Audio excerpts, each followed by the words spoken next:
Bonjour peuple béni de Dieu. Je rends grâce encore à notre Seigneur pour cette opportunité qu'il nous donne de partager aujourd'hui. En effet, il est écrit, enseigne-nous à bien compter nos jours afin que nous appliquions nos cœurs à la sagesse. C'est Moïse qui l'a écrit, je pense, dans Psaume chapitre 90, verset 12. Et l'homme sage a dit, mieux vaut aller dans la maison de deuil que dans la maison de fête, car là est la fin de tout homme. Bien-aimés dans le Seigneur, nous ne sommes pas plus que ceux qui sont partis. Et si Dieu permet que nous restions encore sur la terre, c'est parce qu'il a un plan merveilleux pour la vie de chacun de nous et qu'il a encore des choses à faire avec nous. Voilà pourquoi nous devons racheter le temps, car les jours sont mauvais. Alors ce soir, par la grâce de Dieu, nous allons partager sur le thème « De qui es-tu serviteur ?»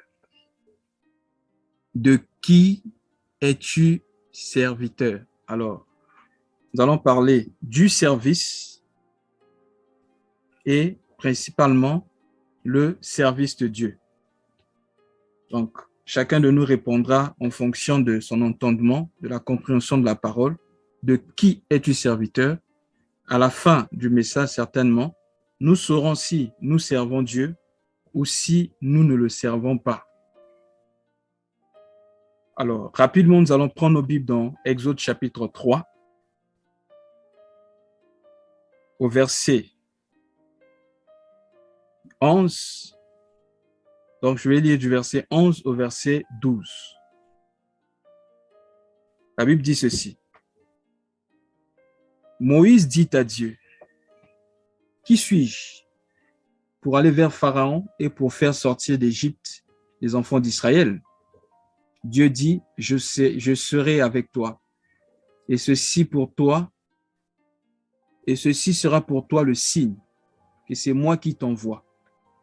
Quand tu auras fait sortir d'Égypte le peuple, vous servirez Dieu sur cette montagne. » Amen. Je prends encore un autre passage. Cette fois-ci, toujours dans Exode, je vais prendre Exode chapitre 7, le verset 26. Exode 7, verset 26. L'Éternel Dieu dit à Moïse, « Va vers Pharaon et tu diras, ainsi parle l'Éternel, laisse aller mon peuple afin qu'il me serve. » Alors, je prends encore le chapitre 3, je reviens maintenant au verset 18. Je sais pourquoi. Exode 3, 18. Ils écouteront ta voix et tu iras,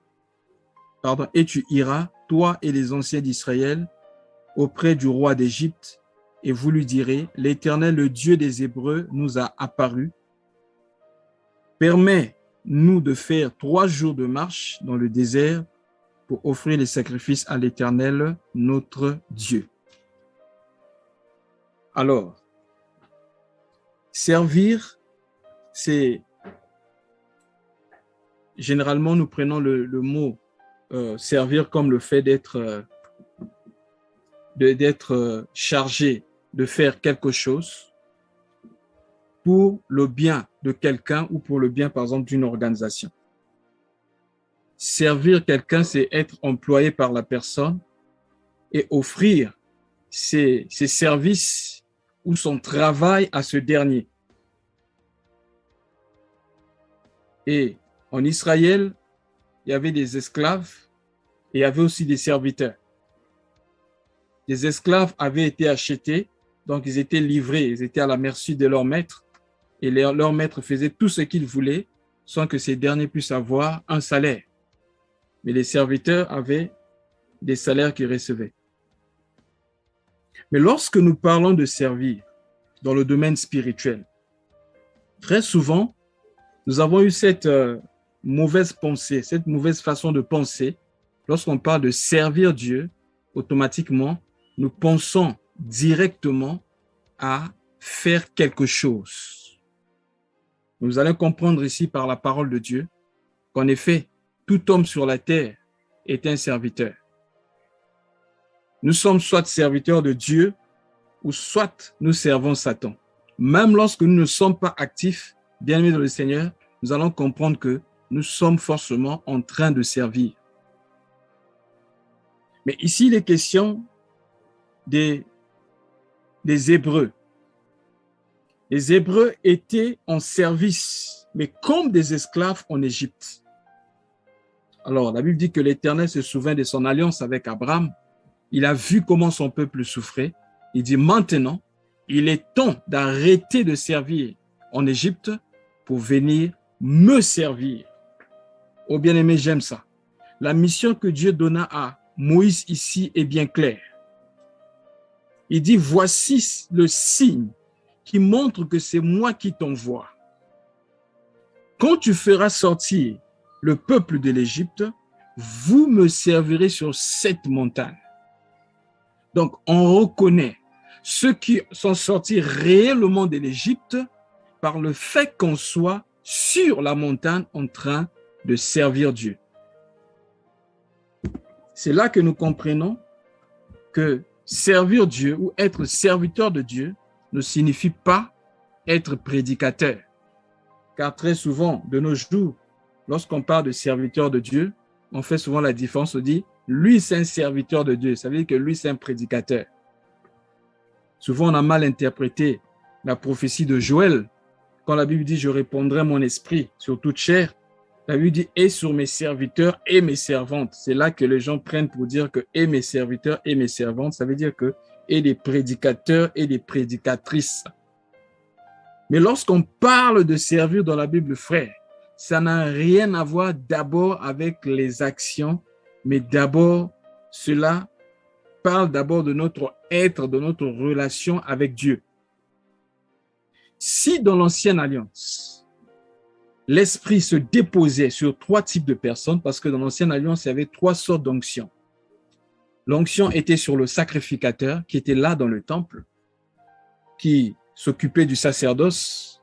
L'onction était sur le prophète qui donnait le message venant de Dieu, et l'onction était sur le roi.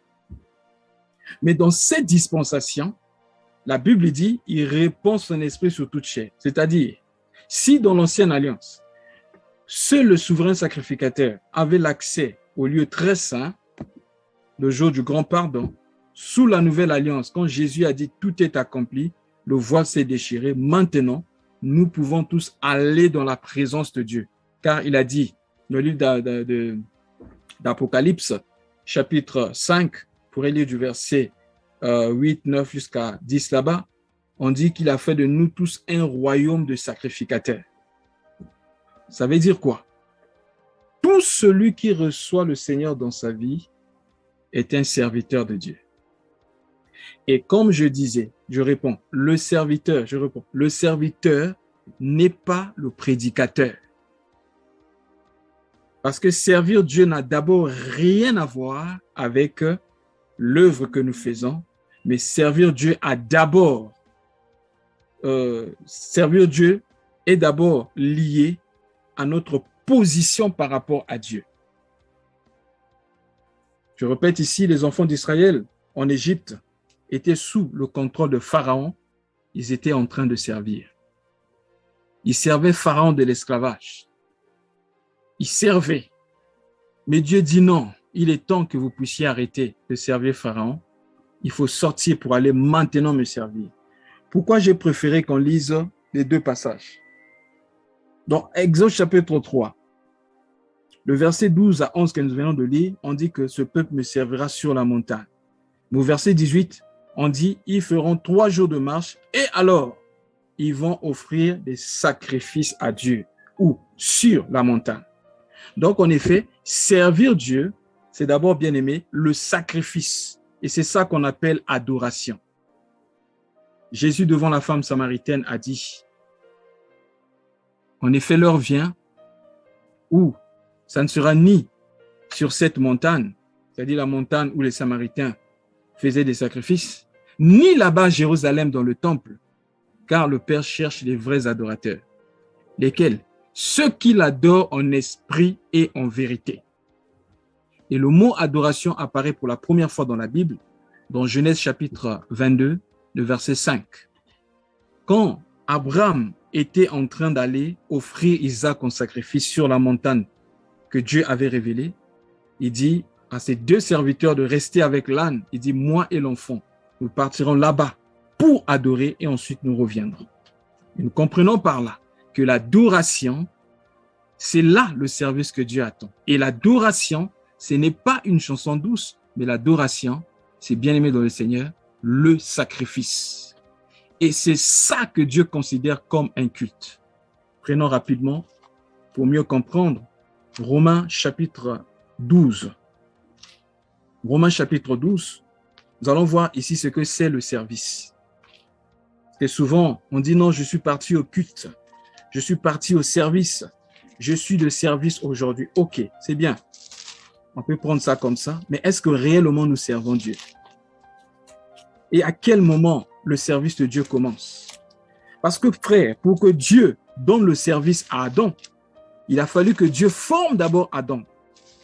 Dans Genèse chapitre 2, la Bible dit au verset 7 jusqu'au verset 8 là-bas, Dieu a pris une poussière, la poussière de la terre. Il a formé Adam, il a soufflé en lui un souffle de vie et Adam devint un être vivant. Et c'est comme ça qu'il le plaça dans le jardin. Pourquoi? Pour le conserver, le cultiver et pour le garder. Donc avant que Adam ne cultive et ne garde le jardin, il fallait que Adam reçoive d'abord l'Esprit de Dieu. Voilà pourquoi le souffle de vie. Voilà pourquoi Jésus a dit aux disciples, c'est vrai que vous avez été enseignés, mais restez à Jérusalem jusqu'à ce que vous soyez revêtus de la puissance d'en haut. Romains chapitre 12, je vais lire du verset, seulement le verset 1er. Je vous exhorte donc par les compassions de Dieu à offrir vos corps comme un sacrifice vivant, saint, agréable à Dieu, ce qui sera de votre part un culte raisonnable. Ah, vous comprenez que le culte commence lorsque nous donnons notre vie à Dieu comme un sacrifice. Donc, quels que soient les postes qu'on nous a donnés ou la quantité du service que nous faisons, si nous n'avons pas encore donné à Dieu notre vie comme un sacrifice vivant, bien aimé dans le Seigneur, on n'a pas encore commencé le service de Dieu. Parce que Dieu, on ne le sert pas d'abord dans la chair, mais le service de Dieu commence au niveau de l'esprit. Disons ça, c'est Paul qui dit, dans Romains chapitre 1, le verset 9, Paul nous dit quelque chose ici. Romains chapitre 1, le verset 9. Dieu que je sers en mon esprit, dans l'évangile de son Fils, m'est témoin, que je fais sans cesse mention de vous. Bien aimé dans le Seigneur. Dieu, on le sert en esprit, d'abord, avant de le servir dans la chair. Voilà pourquoi, sous la nouvelle alliance, les choses ont changé. Luc a écrit dans Actes chapitre 1, verset 1, dans mon premier livre, c'est-à-dire le livre de Luc, j'ai commencé par te parler des choses que Jésus a commencé à enseigner, à faire et à enseigner. Il vivait la parole et il prêchait la parole. Si dans l'ancienne alliance, un impudique comme Samson pouvait être animé de l'Esprit de Dieu pour frapper les ennemis, ou un déprimé comme Élie pouvait donner des messages vrais venant de Dieu, frère, sous la nouvelle alliance, Dieu, avant de nous utiliser, il traite d'abord notre vie. Voilà pourquoi, lorsque Paul conseilla Timothée en ce qui concerne la mise en place des anciens dans l'Église, il dit que celui qui aspire à être ancien ou responsable à l'Église, qu'il soit d'abord capable de gérer sa propre maison. Si tu es incapable de gérer ta propre maison, comment pourras-tu gérer l'Église de Dieu? Voilà pourquoi. Ce n'est pas d'abord une question de travail, parce que Dieu n'a pas créé l'homme parce qu'il avait besoin d'un serviteur, mais Dieu avait créé l'homme parce qu'il avait besoin de communion. Avant le service, il faut d'abord qu'il y ait communion. Et c'est là le véritable service que Dieu attend. C'est la communion avec lui. Le reste vient après. Voilà pourquoi quelque part, alors que les disciples étaient partis en mission, ils ont chassé beaucoup de démons et tout. Au retour, ils ont dit, Seigneur, les démons nous étaient soumis en ton nom. Mais qu'est-ce que le Seigneur leur dit? Ne vous réjouissez pas de ce que les démons vous sont soumis, mais réjouissez-vous de ce que vos noms sont écrits dans les cieux. Autrement dit, ne vous réjouissez pas de ce que vous faites pour moi, mais réjouissez-vous de ce que moi j'ai fait pour vous. Ô bien-aimés dans le Seigneur, le service de Dieu passe d'abord par une repentance réelle et sincère. Tu ne peux pas servir Dieu aussi longtemps que tu te trouves encore en Égypte. Loin du Père, c'est la mort. Loin de Dieu bien-aimé, c'est l'impureté, c'est la débauche. Et tu ne peux pas servir Dieu dans la débauche. Malheureusement, c'est le cas de l'Église actuelle. Oh bien-aimé, la Bible nous parle d'un homme dans Luc chapitre 15. Cet homme avait 2 fils. Et le plus petit, le plus jeune dit à son père, « Donne-moi la part de mes biens qui doivent me revenir. » Et après avoir tout ramassé, l'histoire du fils prodigue, c'est dans Luc chapitre 15, du verset 11, on peut aller jusqu'au verset 20 là-bas pour plus de compréhension, mais nous ne prendrons que quelques passages pour la rapidité. Cet homme-là, le plus jeune, a ramassé tout ce qui lui appartenait. Et la Bible dit qu'il est parti loin du Père. Il aura des versets 15. Il alla se mettre au service. Lorsqu'il se trouva dans le besoin, il alla se mettre au service d'un habitant du pays qui l'envoya dans ses champs garder les pourceaux. Oh, bien-aimé dans le Seigneur. Je disais tout à l'heure, on est tout le temps des serviteurs, mais on est soit serviteur de Dieu ou serviteur de Satan. Voilà ce qu'il faut retenir. Quand tu ne sers pas Dieu, tu sers Satan. Il n'y a pas de neutre dans cette affaire. Quand dans ton esprit, tu ne sers pas Dieu, c'est que tu es en train de servir Satan, que tu ne le veuilles ou pas. Lorsque nous sommes loin de Dieu, nous sommes à la merci du diable, de Satan et ses démons. Donc, cet homme, il a pris tout ce qui lui appartenait, il est parti loin du Père. Et il alla se mettre au service d'un habitant du pays. Et cet habitant, la Bible dit, l'envoya dans ses champs garder les pourceaux. Les pourceaux, les cochons. Quand on voit les cochons, on voit la boue, on voit l'impureté. Lorsque nous sommes loin de Dieu, le diable nous récupère et il nous livre, bien-aimés, au service des cochons. Voilà pourquoi, lorsqu'on est loin de Dieu, facilement, on tombe dans le péché. Frère, il y a des gens qui font des choses, qui savent, qui ne sont pas bonnes. Il y a des gens qui sont soumis à un certain nombre de forces. Comme disait l'apôtre Paul dans Romains chapitre 7, « Le bien que je veux faire, je ne le fais pas. Je fais toujours le mal que je ne veux pas. » Il dit, « Je comprends par là que ce n'est pas moi qui le fais, mais le péché qui habite en moi. Qui me délivrera? » Il dit, dans ma conscience, dans ma pensée, j'ai la volonté, mais non pas la force de le faire.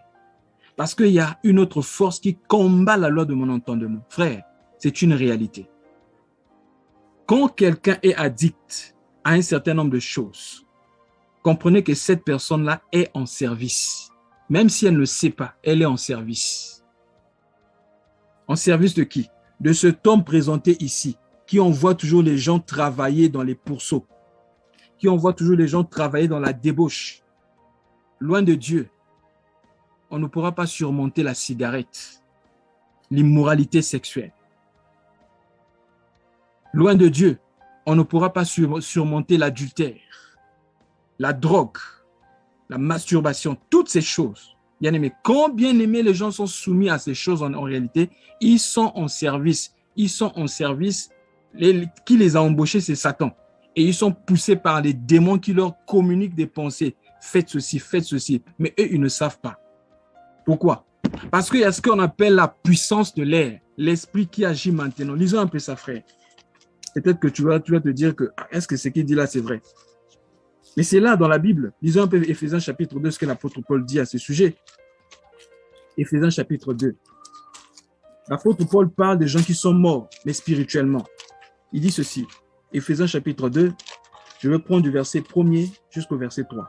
Vous étiez morts par vos offenses et par vos péchés, dans lequel vous marchiez autrefois, selon le train de la puissance, selon le train de ce monde, selon le prince de la puissance de l'air, l'esprit qui agit maintenant dans les fils de la rébellion. Verset 3.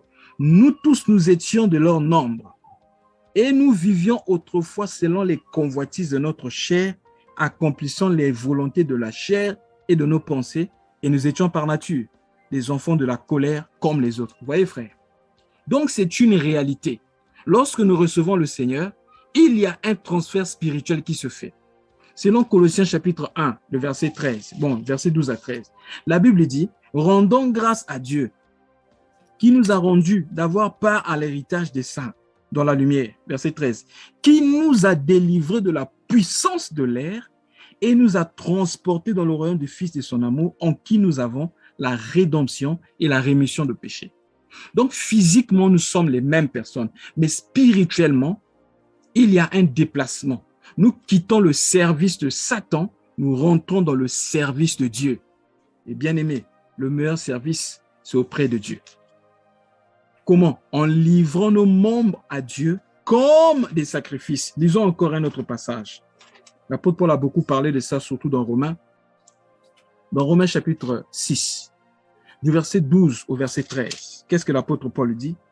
Ainsi vous-même, regardez-vous comme morts au péché et comme vivants pour Dieu en Jésus-Christ. Que le péché ne règne donc plus sur votre corps mortel et n'obéissez pas à ses convoitises. Vous voyez, frère, n'obéissez plus aux convoitises de votre chair. Je vais lire jusqu'au verset 13. Ne livrez pas vos membres au péché comme des instruments d'iniquité, mais donnez vous-même à Dieu, vous-même à Dieu, comme étant vivants de mort que vous étiez, et offrez à Dieu vos membres comme des instruments de la justice. Vous voyez, on est soit serviteur de Dieu ou serviteur de Satan. Mais tout dépend de nous. Si nous acceptons de recevoir le Seigneur Jésus-Christ, si nous acceptons de nous repentir sincèrement et de nous tourner pour suivre Dieu. La conversion, bien-aimée, c'est un demi-tour. La Bible dit dans le livre de Proverbes, chapitre, 28, verset 13, « Celui qui casse ses transgressions ne prospère point, mais celui qui les avoue et les délaisse obtient miséricorde. » Frère, c'est là-bas que Dieu nous attend. On ne doit pas blaguer avec le péché est mortel. Et on ne doit pas aussi se cacher derrière les versets bibliques du genre « Nous sommes tous pécheurs, il n'y a même pas un juste sur la terre, nous sommes dans la chair, cette chair est faible. » Non, frère, dans 1 Jean 2, verset 1, la Bible dit « Je vous écris afin que vous ne péchiez point. » Mais si quelqu'un a péché, qui ne tombe pas, qui ne reste pas là dans la culpabilité, nous avons un avocat auprès du Père. La parole a été donnée pour que nous ne péchions pas. Mais si on a péché, on peut repartir vers lui, demander pardon, Dieu nous pardonnera. Mais ce n'est pas, bien aimé, une licence pour le péché pour dire que bon, je me laisse à la faiblesse, je vais continuer à pécher. Non, frère, quand tu continues à pécher, tu livres tes membres à l'iniquité, tu es au service de Satan. Mais les membres, notre cœur, on doit le livrer à Dieu afin que nos membres soient utilisés pour la justice. Ô bien-aimé dans le Seigneur, de qui es-tu serviteur? Sers-tu Dieu ou tu sers le diable? Pour servir Dieu, tu dois quitter l'Égypte. Il y a des gens qui se disent serviteurs de Dieu, mais qui sont encore remplis de l'esprit du monde, qui courent après les plaisirs du monde, qui courent après la joie, ce qui fait la joie du monde. Voilà pourquoi ils tombent tout le temps dans le péché. Dans leur vie, c'est comme un cycle. Ils tombent, ils demandent pardon, ils tombent, ils demandent pardon. Non, frère. Bien que la Bible dise que le juste tombe 7 fois, pour toi, c'est devenu 47 fois, 7 fois. Non, bien-aimé dans le Seigneur. Il est temps que nous puissions réellement servir Dieu dans notre esprit, comme dit l'apôtre Paul. En livrant à Dieu nos membres, en livrant à Dieu nos vies. C'est alors que nous connaîtrons la vraie joie. Nous connaîtrons la vraie paix. Il est temps que nous ne puissions plus vivre étant soumis à la puissance du péché. Parce que nous n'avons pas été créés pour vivre dans le péché. Nous avons été créés pour vivre aux côtés de Dieu. Pour vivre bien aimé dans la présence de Dieu. Et c'est à ça, frère, que Dieu nous a appelés. Écoutez ce que Pharaon va dire à Moïse. Lorsque Moïse a dit à Pharaon, laisse partir ce peuple. Pharaon a fait des propositions à Moïse, malheureusement. C'est ce qui est arrivé à l'Église aujourd'hui. et à certains chrétiens aujourd'hui. Pharaon, lorsque Moïse a dit, laisse partir le peuple, ils ont dit à Moïse, je vous laisserai partir, mais allez adorer, mais n'allez pas très loin de l'Égypte. Vous pouvez partir, mais n'allez pas très loin.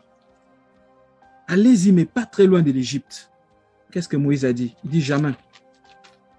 Nous n'allons pas. D'abord, la première des choses, il dit, adorer, faites des sacrifices ici en Égypte. Comment veux-tu adorer Dieu en Égypte? Moïse a dit non, on ne pourra pas adorer Dieu en Égypte. Regardez, je vais prendre ça, c'est dans Exode, c'est là qu'on va atterrir. Je vais juste donner des passages. Si Dieu le veut, nous allons toucher ceci prochainement.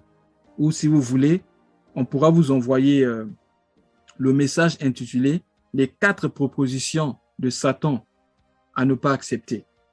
Regardez, Exode chapitre 8, verset 21. Pharaon appela Moïse et Aaron et dit, « Allez, offrez les sacrifices de votre Dieu dans le pays. » Ça, c'est la première proposition. C'est-à-dire qu'on puisse offrir dans le pays. C'est comme ça que certains chrétiens, ils pensent qu'étant dans le monde, avec les systèmes du monde, l'habillement du monde, la façon de faire du monde, ils pensent qu'ils peuvent servir Dieu. L'essentiel pourrait que le nom de Jésus soit ajouté. Je me rappelle, j'étais allé à une église quelque part. L'église était plus fréquentée par les Ivoiriens. Je vous dis, ils ont chanté, je dis comme ça, le nom d'un musicien mondais qu'on appelle Mewe. Peut-être certains parmi nous connaissent cette chanson. Dans la chanson, il dit « Ma folie ». Et ces gens-là chantaient exactement comme Mewe, en disant « Ma folie », à la fin ils ajoutent « C'est Jésus ». Bien aimé dans le Seigneur. On ne blague pas avec le Seigneur. On ne doit pas mélanger le Seigneur avec l'impureté. Donc la première des choses, adorer Dieu, mais dans le pays, en Égypte, ce n'est pas possible. On ne peut pas adorer Dieu en Égypte. On ne peut pas adorer Dieu étant dans le monde. Pour adorer Dieu, Dieu a bien dit à Moïse, voici le signe qui montre que c'est moi qui t'envoie. Lorsque tu feras sortir le peuple, vous me servirez sur la montagne. Donc, si vous voyez des gens servir, non pas sur la montagne, mais par terre, comprenez que ces gens-là n'ont pas été sauvés par Dieu. Ou encore, ils n'ont pas connu la vraie conversion. Deuxième proposition de Pharaon, c'est au verset 24. Pharaon dit, je vous laisserai aller offrir à l'Éternel votre Dieu des sacrifices dans le désert. Seulement, vous ne vous éloignerez pas en y allant. Regardez, la proposition, c'est qu'on puisse sortir de l'Égypte, mais être pas très loin de l'Égypte. Hein, vous voyez, les clips chrétiens aujourd'hui, et même les chorégraphies, vous sentez que il n'y a pas de différence entre ce qui se fait dans le monde et ce qui se fait dans l'Église. Vous aurez même des difficultés pour savoir s'ils sont chrétiens ou ne sont pas chrétiens. Ils appellent ça gospel, c'est un mélange. Et le but, c'est quoi? C'est mettre tout le monde à l'aise. Faisons très attention, frère. Il doit y avoir une ligne de démarcation. On ne peut pas mélanger ce qui est saint de ce qui est impur. La troisième proposition de Pharaon se trouve au verset 3. Non, non, non, allez, vous les hommes, et servez l'Éternel, car c'est là ce que vous avez demandé. Et l'on chassa de la présence de Pharaon. Voyez, la deuxième proposition. Que vos femmes restent en Égypte, mais que les hommes partent. L'église d'aujourd'hui. Vous voyez dans une famille, l'homme prie, la femme, une païenne, endurcie. L'homme prie, l'homme ne peut pas gérer sa propre maison. Les enfants ne suivent pas la voie du Seigneur, mais c'est l'homme qui prie seul. C'est que tu as accepté la proposition de Pharaon ou Satan. Quatrième proposition. Pharaon appela Moïse et dit, allez servir l'Éternel. Il n'y aura que vos brebis et vos bœufs qui resteront. Et vos enfants pourront aller avec vous. Vous voyez? Des gens qui prient, des gens qui adorent, des gens qui servent le Seigneur, mais leurs biens ne servent pas le Seigneur. Ils servent Dieu, c'est vrai, mais ils sont dans les combines bizarres. Ils sont dans l'escroquerie, dans la corruption, mais ils disent quand même qu'ils servent Dieu. Voilà pourquoi nous ne sommes pas surpris de voir des scandales, de détournement au niveau ecclésiastique où le pasteur a détourné. Comprenez que c'est un homme qui sert Dieu, mais en fait qui pense servir Dieu, mais en réalité il ne sert pas Dieu, parce qu'il ne se trouve pas sur la montagne. Bien-aimé dans le Seigneur, sers-tu Dieu ou sers-tu Satan? Ce n'est pas pour te condamner. Ce n'est pas pour te pousser à culpabiliser. Quand Dieu nous parle, le but, ce n'est pas de nous culpabiliser. Ce n'est pas le but de nous mettre à terre. Mais Dieu nous parle pour nous relever. Parce que, bien-aimé, Dieu nous aime. Et l'un des signes de son amour, bien-aimé, c'est lorsqu'il nous parle, lorsqu'il nous ramène à la raison. Dieu veut que tu ne serves plus Satan. Dieu veut que tes membres soient maintenant les membres de la justice. Dieu veut te donner la puissance, le pouvoir sur les puissances infernales, sur le monde de la nuit, sur ces démons qui contrôlaient ta vie. La Bible dit, je vous ai donné l'autorité de marcher sur le serpent et sur le scorpion et sur toute la puissance de l'ennemi, de telle sorte que rien ne pourra vous nuire.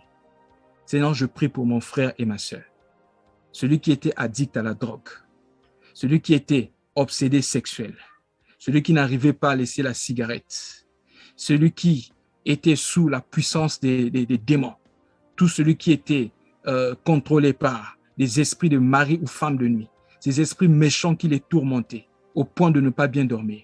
Je commande maintenant à ces esprits de le libérer. Au nom de Jésus, sois libre et en paix. Et toi qui vivais tout le temps dans la paix, dans la peur, que la peur te quitte et que tu sois restauré dans ton homme intérieur, dans ta pensée et même dans ton cœur. Que Dieu te donne un cœur capable de pardonner, un cœur capable de manifester la bonté et que Dieu te ramène dans ses voies, qu'à partir d'aujourd'hui, qu'une nouvelle page s'ouvre dans ta vie de telle sorte que tu commences une nouvelle marche avec le Seigneur. Maintenant et à jamais, que tu sois protégé par lui et en sécurité dans sa présence, dans la paix et dans la joie du Seigneur, par le Saint-Esprit, au nom de Jésus-Christ. Nous avons ainsi prié. Amen.